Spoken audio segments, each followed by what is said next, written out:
बिस्मिल्लाहिर्रहमानिर्रहीम। आज हम लोग लेक्चर वहीं से कंटिन्यू करेंगे लास्ट टाइम जहां पर स्टॉप किया था।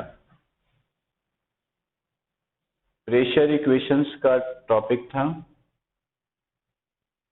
प्रेशर इक्वेशंस का टॉपिक है और इसी टॉपिक को हम लोग कंटिन्यू करेंगे।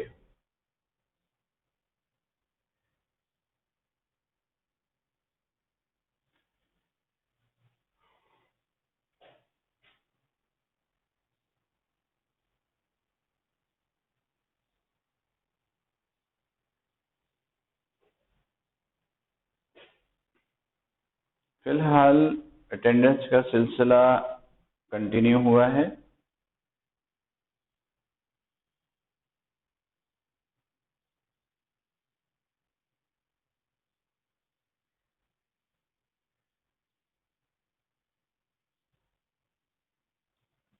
फिलहाल अटेंडेंस का सिलसिला कंटिन्यू हुआ है और बस 2 से 4 मिनट वेट करते हैं ताकि अटेंडेंस कंप्लीट हो और फिर लेक्चर शुरू करें।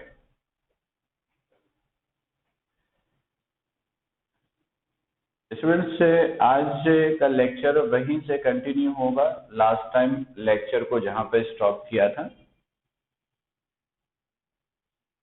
लास्ट टाइम जो लेक्चर स्टार्ट किया था आपको इन्फॉर्म किया था कि वो लेक्चर जो है मिनिमम 4 to 5 लेक्चर्स में कंप्लीट होगा। कल उसका पहला लेक्चर हम लोगों ने लिया था और उसमें हम लोगों ने इस इक्वेशंस को ड्राइव किया था। P is equal to 1/3 rho v square. कल हम लोगों ने इस फॉर्मूले को ड्राइव किया था। आज लेक्चर को यहीं से कंटिन्यू करेंगे, लेकिन 1 या 2 मिनट मजीद वेट करते हैं ताकि अटेंडेंस कंप्लीट हो जाए और फिर पढ़ना शुरू करें।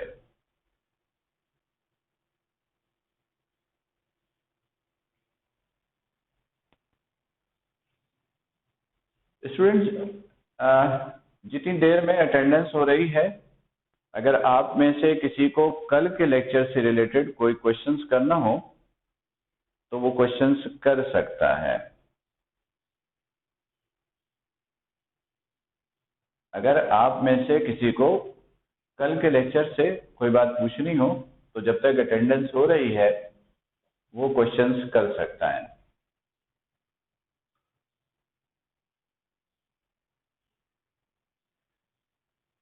ठीक है स्टूडेंट्स, 1 मिनट और सिर्फ वेट कर लेते हैं ताकि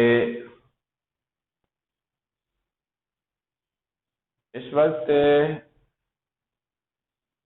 लेक्चर्स को स्टार्ट हुए तकरीबन 3 मिनट हो गए हैं। 1 और मिनट वेट कर लेते हैं और फिर पढ़ना शुरू करते हैं।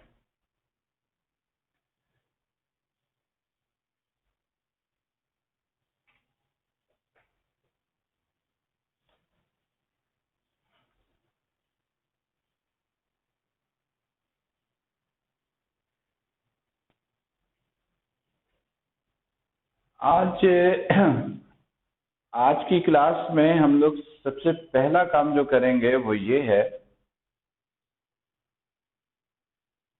आज की क्लास में जो सबसे पहला काम करेंगे वो ये है कि हम लोग प्रूफ करेंगे। Prove that KE is directly proportional to the absolute temperature। आज हम लोग सबसे पहला काम ये करेंगे। स्टूडेंट्स, ये जो क्वेश्चन इस वक्त बोर्ड पे लिखा है, ये पेपर में एज अ शॉर्ट क्वेश्चन बहुत पूछा जाता है। ये पेपर में एज अ शॉर्ट क्वेश्चन से बहुत आता है, लेकिन क्वेश्चन कुछ इस तरीके से हम पूछेंगे कि हम कहेंगे कि prove that the average translational kinetic energy of gas molecules is directly proportional to the absolute temperature। एक तरीका ये होगा। दूसरा तरीका क्वेश्चंस करने का ये होगा कि हम कहेंगे by using this equation prove this statement, यानी इस फॉर्मूले को इस्तेमाल करो और इसे प्रूव करके दो। ये दूसरा तरीका होगा। इस तरीके से भी क्वेश्चंस पूछे जा सकते हैं। अच्छा, क्वेश्चंस में ये कहे या न कहे कि आप इसका इस्तेमाल करें, हमें इसी का इस्तेमाल करके इसे प्रूव करना है। देखिएगा कैसे प्रूव करेंगे। हम प्रूफ की तरफ जा रहे हैं। देखिए, हमने कहा according to the ideal pressure equation,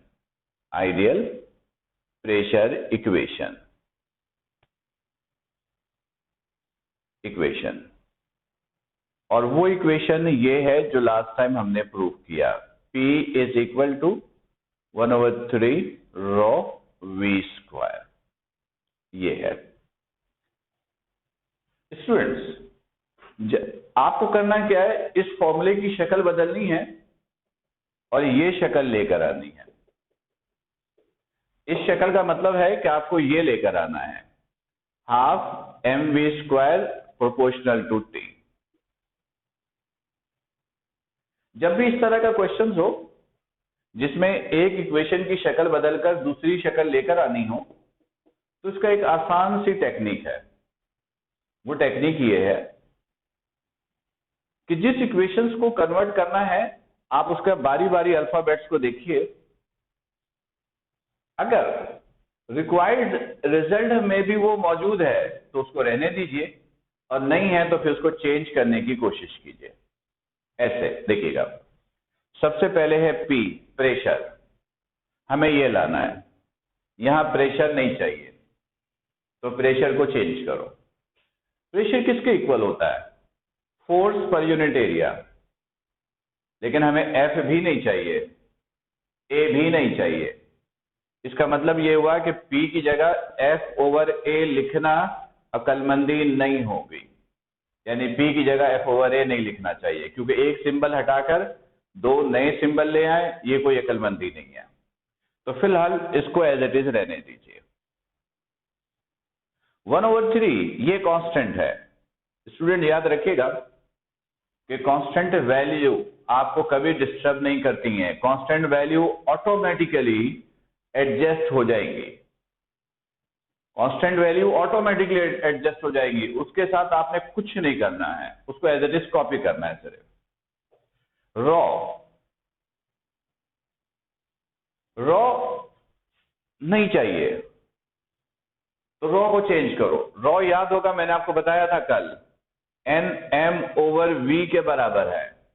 तो इसमें से m ये तो हमें चाहिए, तो इसका मतलब ये हुआ कि हमने रॉ की जगह Nm/v लिखा। फिर ये v² वेलोसिटी भी चाहिए, तो इसको भी एज इट इज कॉपी किया। आपका टारगेट क्या होना चाहिए स्टूडेंट्स? आपका टारगेट ये होना चाहिए कि इसकी शक्ल बदलकर ये शक्ल लानी है, तो सबसे पहले इसका कोई एक साइड, राइट हैंड साइड या लेफ्ट हैंड साइड, ये आपको मुकम्मल तौर पर मिल जाए। कोई एक साइड मिल जाए, दूसरा साइड तो खुद ही आ जाएगा। तो देखिए, अभी हमने एक स्टेप किया है, एक स्टेप में ही हल्की सी झलक नजर आ रही है। हमें चाहिए हाफ mv², m और v² दोनों आ गया है, आ गया। तो इसको जरा सा अरेंज कीजिए। P is equal to 1/3 N/v, ये mv² को मैंने अलग कर दिया। अब ये साइड मुकम्मल तौर पर ऑब्टेन करने के लिए हमें क्या चाहिए? हाफ। तो स्टूडेंट्स, मैंने अभी आपको बताया कि कांस्टेंट वैल्यू आपको कभी डिस्टर्ब नहीं करती है, कभी नहीं। कांस्टेंट वैल्यू तो ऑटोमेटिकली एडजस्ट होती हैं। अब जैसे यहां पर 2 चाहिए, 1/2 कैसे लाओगे? सिंपल सा प्रोसीजर है। मैंने कहा divide and multiply, divide and multiply by 2 on right hand side. हमने राइट हैंड साइड पर 2 से डिवाइड मल्टीप्लाई किया, यानी ऐसे P is equal to 1/3 N/V, ये 2 से डिवाइड मल्टीप्लाई किया, ये एज इट इज कॉपी कर दिया। ये अब देखिएगा, आपको चाहिए ½ mv², इधर रखिए, बाकी तमाम वैल्यू को दूसरी साइड ले जाइए, क्योंकि हमें सिर्फ ½ mv² चाहिए और कुछ नहीं चाहिए। तो देखिएगा 3v इधर ले आओ, ये हो गया 3pv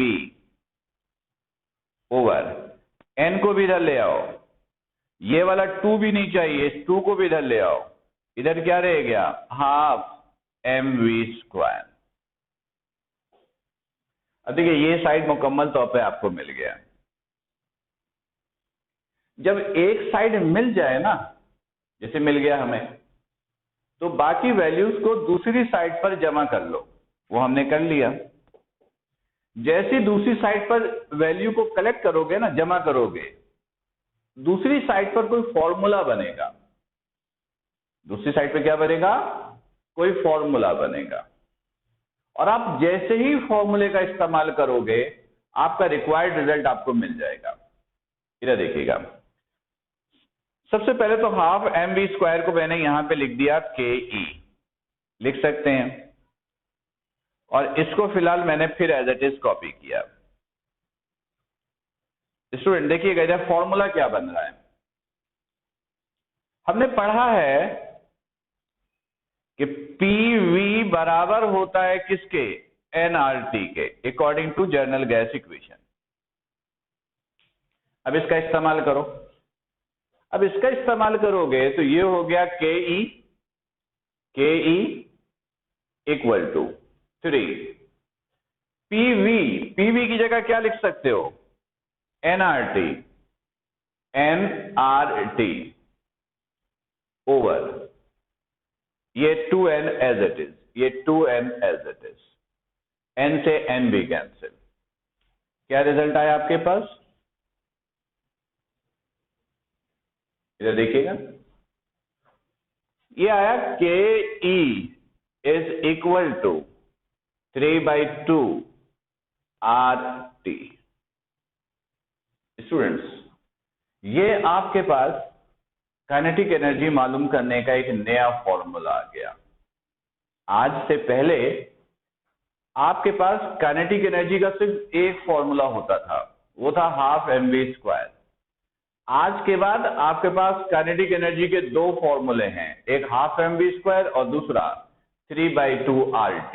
3/2 RT ये टेम्परेचर की फॉर्म में काइनेटिक एनर्जी मालूम करने का फॉर्मूला है।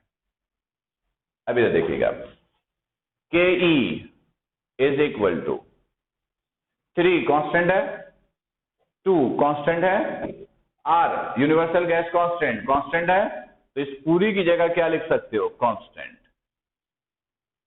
ये T as it is.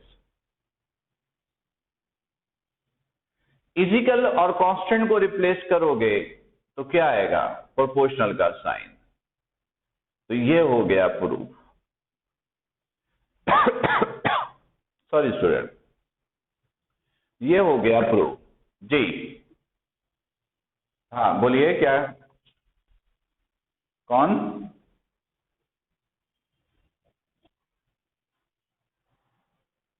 Three over to drive नहीं होगा, क्या मतलब?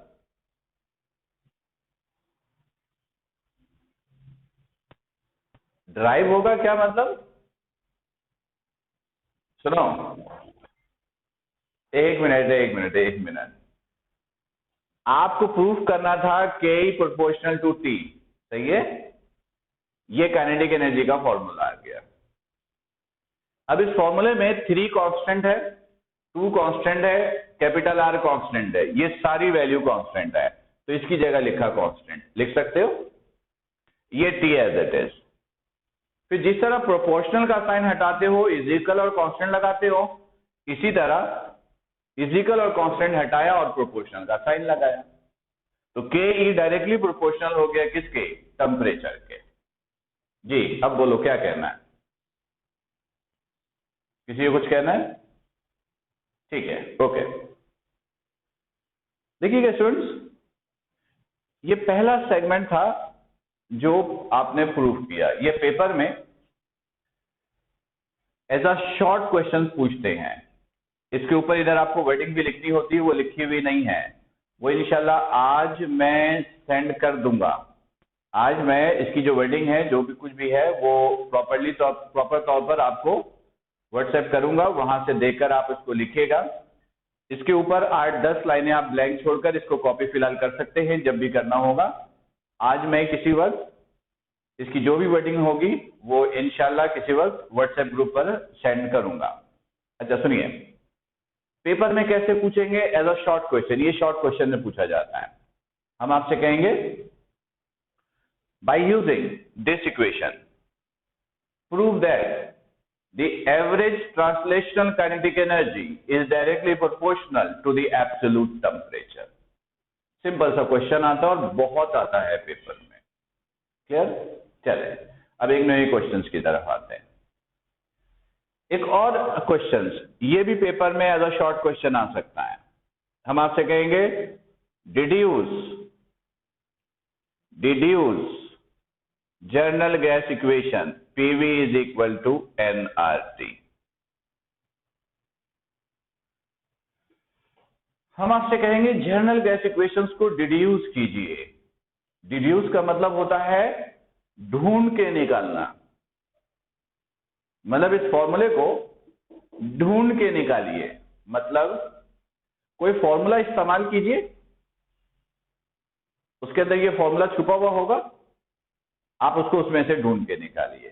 मतलब ये कि हम ये फॉर्मूला इस्तेमाल करेंगे, इधर देखिएगा, ये हम इस्तेमाल करेंगे ये as we know that P is equal to 1/3 ρ v²। हम ये इस्तेमाल करेंगे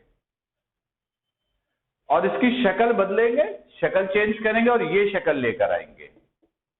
इसका मतलब होगा कि ये फॉर्मूला इसके अंदर कहीं हिडन है, छुपी हुई है, इसमें से इसको ढूंढ के निकालो।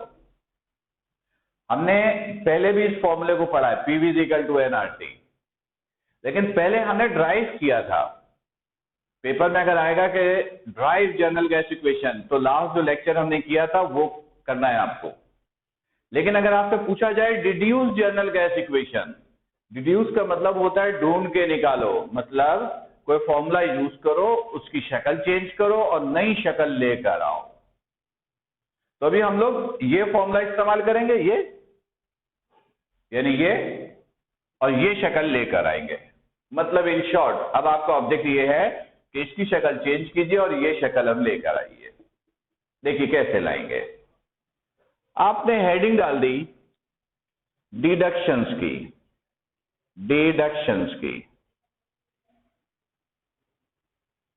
देखिएगा, फिर वही लॉजिक यूज करना है, फिर वही मेथड यूज करना है। आपको यहां पर क्या है, P तो आपको चाहिए, P को P रहने दीजिए। 1/3 कांस्टेंट है, इसमें कोई तब्दीली आप नहीं कर सकते। ρ बराबर होता है Nm/V, V हमें चाहिए तो ρ की जगह लिखा है Nm/V, और ये v² नहीं चाहिए। लेकिन ये वेलोसिटी है, वेलोसिटी बराबर होता है डिस्टेंस ओवर टाइम के, लेकिन ना तो हमें डिस्टेंस चाहिए ना हमें टाइम चाहिए, ना हमें डिस्टेंस चाहिए ना हमें टाइम चाहिए। ये T टेम्परेचर है, ये टाइम नहीं है। तो V की जगह S/T लिखना, ये कोई अक्लमंदी नहीं होगी। तो फिलहाल v² को एज इट इज कॉपी कर दिया हमने। इसमें मैंने आपको बताया था कि जो रिजल्ट रिक्वायर्ड हो उसका कोई एक साइड लेकर आओ, एक साइड। तो देखो ये जो लेफ्ट हैंड साइड पर है PV, ये तो आपको मिल रहा है, P पहले से है, V इधर है, v को इधर लेकर जाओ तो ये हो गया pv। देखिए ये एक साइड यानी लेफ्ट हैंड साइड मुकम्मल तौर पर आपको मिल गया, लेफ्ट हैंड साइड मुकम्मल तौर पर मिल गया। अब चाहिए right hand side. Right hand side पे चाहिए nRT। n तो है, चले n को भी अरेंज कर लीजिए, ये n को भी अरेंज कर लिया, ये रह गया mv²। ये एक्स्ट्रा चीज है। इसके अलावा आपको चाहिए RT। मैंने आपको बताया था कि जब इस तरह की सिचुएशन हो तो यहां कोई फॉर्मूला रिप्लेस होगा, फॉर्मूला बनेगा, और जैसे ही फॉर्मूले को रिप्लेस करोगे आपका रिजल्ट आपको मिलेगा। जैसे ही फॉर्मूला रिप्लेस करोगे आपका रिजल्ट आपको मिलेगा। किसी को समझ में आ रहा है कि यहां पे कौन सा फॉर्मूला रिप्लेस होना चाहिए? गौर से देखोगे mv² नजर आ रहा है। अभी अभी हमने पढ़ा ke बराबर है 3/2 RT के। तो अगर मैं यहां पर हाफ mv² ले आऊं, हाफ mv² ले आऊं, mv² तो है, हाफ नहीं है, पर हाफ mv² की अरेंजमेंट करो। हाफ mv² आ जाए तो उसकी जगह लिखो ke और ke की जगह लिखो 3/2 RT। तो r भी मिल जाएगा, t भी मिल जाएगा। इसका मतलब है यहां पर किसी तरीके से हाफ mv² लाना है। तो हाफ तो कांस्टेंट है ना, मैंने अभी कहा था कांस्टेंट वैल्यू आपको कभी डिस्टर्ब करती ही नहीं है। तो देखो कांस्टेंट कैसे आएगा। मैंने कहा divide and multiply by 2 on right hand side. तो ये हो गया pv is equal to n 1/3 as it is. ये मैंने 2 से डिवाइड मल्टीप्लाई किया, mv² एज इट इज। अब इसको जरा अरेंज कर लीजिए। pv is equal to n, इस 2 को यहां शिफ्ट कीजिए, ये हो गया 2/3, यहां रह गया हाफ, ये mv², ये रह गया। हाफ mv² की जगह क्या लिख सकते हो? pv is equal to n 2/3, इसकी जगह लिख सकते हो ke। और ke किसके बराबर है? 3/2 RT के। ke किसके बराबर है? 3/2 RT के। तो ke की जगह क्या लिख सकते हो? pv is equal to n 2/3, ke बराबर है 3/2 RT के। 3 से 3 कैंसिल, 2 से 2 cancel, pv is equal to nRT। ये हो गया डिड्यूस, हैंस डिड्यूस्ड।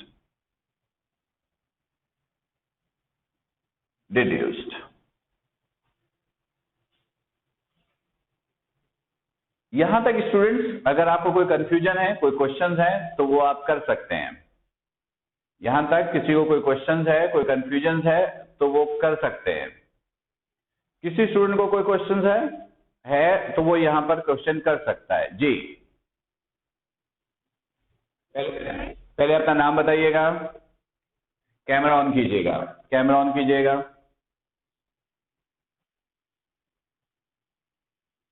जी अलिशबा,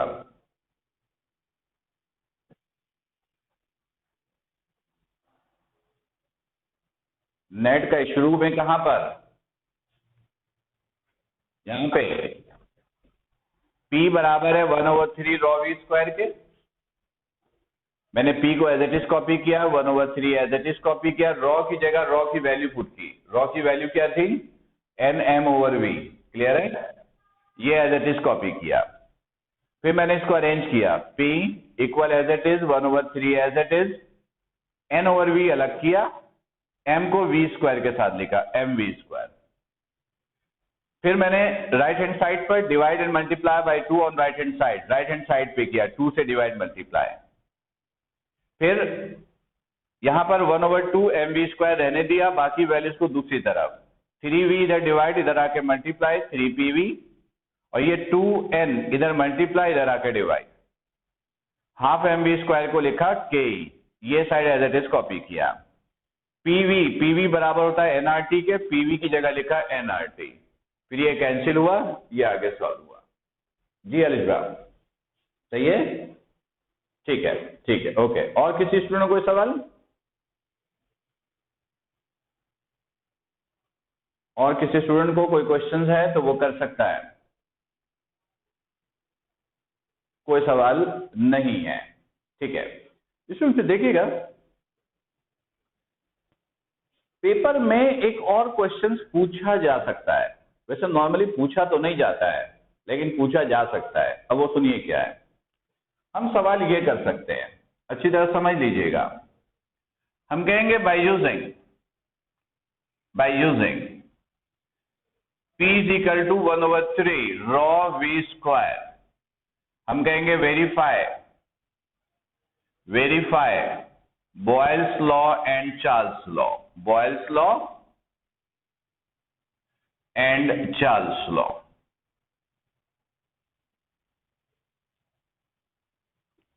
हम कहेंगे by using P is equal to 1/3 rho V square verify Boyle's law and Charles law। ये भी पूछा जा सकता है। अच्छा, अगर ये पूछा जाए तो आप कैसे प्रूफ करोगे? बड़ा आसान है, इधर देखोगे। आप यहीं से वर्किंग शुरू कीजिएगा, यहां से वर्किंग शुरू कीजिएगा। ये सारी वर्किंग शुरू करेंगे और वर्किंग कंप्लीट करके यहां तक आप लेकर आइएगा, यहां तक की वर्किंग आप लेकर आइएगा। आप ले आए यहां तक की वर्किंग। अच्छा, अब इसके बाद आप क्या करेंगे, इधर देखिएगा कि जब ये रिजल्ट आपके पास आ गया है PV is equal to nRT, यानी ये रिजल्ट आपने ड्राइव कर लिए, यानी यहां से शुरू कीजिएगा और ये वर्किंग कंप्लीट करके यहां पर पहुंचिएगा। ये यहां पर पहुंच गए। यहां तक पहुंचने के बाद आपको क्या करना है, सिर्फ अरेंजमेंट करनी है। यहां तक पहुंचने के बाद सिर्फ अरेंजमेंट करनी है। बॉयल्स लॉ वेरीफाई करना है तो उसके हिसाब से अरेंजमेंट करनी है, और चार्ल्स लॉ वेरीफाई करना है तो उसके हिसाब से अरेंजमेंट करनी है। फॉर एग्जाम्पल, फर्स्ट कीजिए कि मैं बॉयल्स लॉ को वेरीफाई कर रहा हूं। फॉर बॉयल्स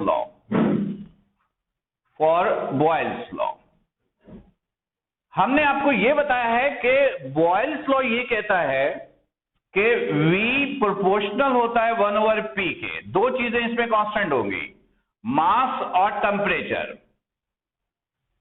यानी अगर मास और टेम्परेचर कांस्टेंट है तो वॉल्यूम प्रेशर के क्या होता है, इनवर्स होता है। इसको जहन पे रखते हुए बस इसको अरेंज करना है। देखिए कैसे अरेंज करेंगे। P मल्टीप्लाई V के साथ इस साइड ले आइए, ये डिवाइड हो जाएगा, ये हो गया nRT ओवर P। फिर आपको क्या चाहिए, आपको चाहिए 1/P, यानी P बिल्कुल सेपरेट चाहिए, अलग।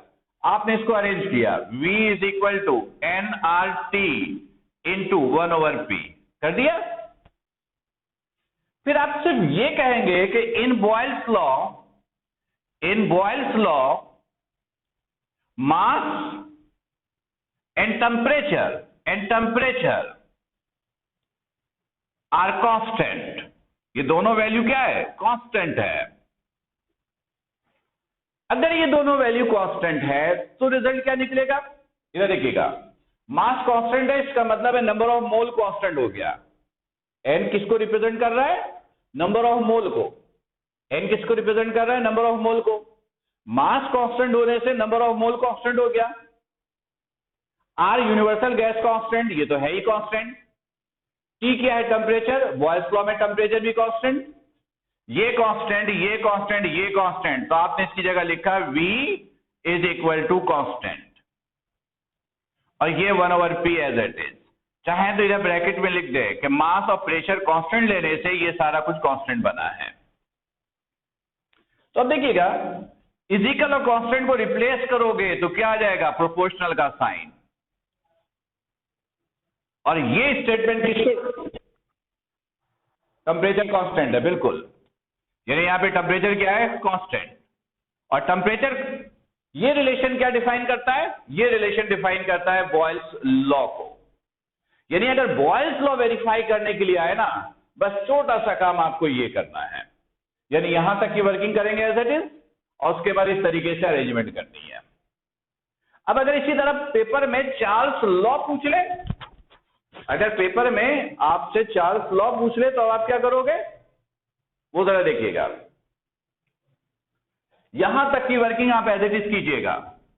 PV is equal to nRT, P को दूसरी तरफ ले जाइए, nRT ओवर P, इसको अरेंज कर लीजिए, nR over P into T, कर लिया। अब आप क्या करेंगे, नीचे एक लाइन लिखिएगा, in Charles law mass and pressure are constant. अगर मास कांस्टेंट है तो n कांस्टेंट हो गया, प्रेशर तो है ही कांस्टेंट, R भी कांस्टेंट, तो इसकी जगह आप क्या लिखोगे, कांस्टेंट। ये T इजिकल और कांस्टेंट को रिप्लेस करोगे तो क्या आ जाएगा, प्रोपोर्शनल का साइन। और ये किसको रिप्रेजेंट करता है, ये रिप्रेजेंट करता है चार्ल्स लॉ को। तो स्टूडेंट्स, पेपर में normally Boyle's law, Charles law की वेरिफिकेशन तो नहीं पूछता है। पेपर में या तो ये पूछेंगे, ये सेगमेंट पूछेंगे, या ये सेगमेंट पूछेंगे, लेकिन आपको हर एंगल से तैयार रहना पड़ता है पेपर के लिए। पेपर में बॉयल्स लॉ, चार्ल्स लॉ, इनकी वेरिफिकेशन पूछी जा सकती है, नॉर्मली नहीं आता। तो अगर पेपर में पूछा जाए तो बस इस तरीके से इसको अरेंज कर देना है, इस तरीके से इसको अरेंज कर देना है। क्लियर जी स्टूडेंट्स? किसी को कोई कंफ्यूजन है, कोई क्वेश्चन है तो बारी बारी वो मुझसे पूछ सकता है। किसी स्टूडेंट को कोई कंफ्यूजन है, कोई क्वेश्चन है तो बारी बारी मुझसे पूछ सकता है जी। किसी स्टूडेंट को कोई कंफ्यूजन, कोई क्वेश्चन है तो वो बारी बारी मुझसे पूछ सकता है। कोई क्वेश्चन किसी के पास नहीं है, इसका मतलब है आप सबको ये पॉइंट क्लियर है। तो स्टूडेंट गौर से सुनिएगा, आज किसी वक्त जो कुछ पढ़ा है इसके नोट्स मैं आपके ग्रुप पे सेंड करूंगा, फेयर कॉपी पे लाजमन फेयर करना है। स्क्रीनशॉट तो अभी मैं 2 मिनट में भेज दूंगा, लेकिन इस टॉपिक के जो नोट्स हैं आज ही किसी वक्त भेजूंगा, फेयर कॉपी पे लाजमन फेयर कीजिएगा और उसकी तैयारी कीजिएगा एग्जाम्स के पॉइंट ऑफ व्यू से। मैं फिर पूछ रहा हूं, किसी के पास कोई सवाल है तो कर ले, वरना फिर आज का लेक्चर हम लोग यहीं पर एंड करेंगे। जी स्टूडेंट, किसी के पास कोई सवाल?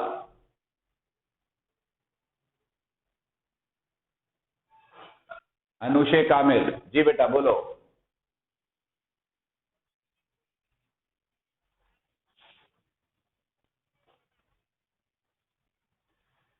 ये पेपर में हम पूछेंगे by using this equation, by using ideal pressure equation prove that average translational kinetic energy is directly proportional to the absolute temperature।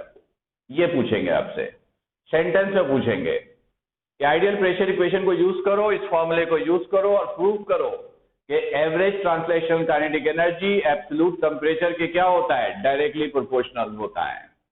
Ji students, और अनुषय कुछ और? ठीक है, ठीक है, माइक बंद कर दी। ठीक है, ठीक है। और किसी के पास कोई सवाल है तो कर सकता है? नहीं है, नहीं है स्टूडेंट, तो ठीक है, आज का लेक्चर फिर हम लोग यहीं पर स्टॉप कर रहे हैं। फिलहाल ये इस टॉपिक का दूसरा लेक्चर था। अगली क्लास में इस टॉपिक को हम लोग यहीं से आगे कंटिन्यू करेंगे। आप सब अपना बहुत ख्याल रखिएगा। अस्सलामु अलैकुम।